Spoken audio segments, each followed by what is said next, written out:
Hello every one, السلام علیکم۔ میں صرف شواز، آپ دیکھ رہے ہیں شوبی ٹی وی۔ دوستو، آج کی اس ویڈیو میں ہم آپ کو ملک میں جاری گھنٹوں لوڈ شیڈنگ کی وجہ کے بارے میں بتائیں گے۔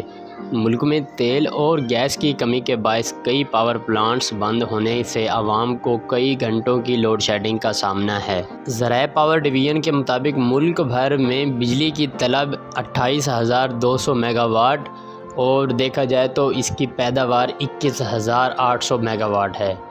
ملک میں بجلی کا شارٹ فال 6,800 میگا واٹ ہے۔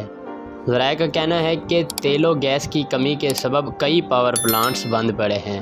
پاور پلانٹس بند ہونے کے باعث ملک بھر میں لوگوں کو کئی گھنٹوں کی بجلی کی بندش کا سامنا ہے۔ ان کا کہنا ہے کہ سرکولر ڈیٹ کم کرنے کے لیے تیل اور گیس پر چلنے والے پاور پلانٹس بند کر دیے گئے ہیں۔ یہ پلانٹس اگست اور ستمبر میں بند رکھنے کا فیصلہ کیا گیا ہے۔ ذرائع کے مطابق پاور پلانٹس بند ہونے کی وجہ سے شہروں میں 5 گھنٹے اور دیہات میں 8 گھنٹے کی ایوریج لوڈ شیڈنگ جاری ہے۔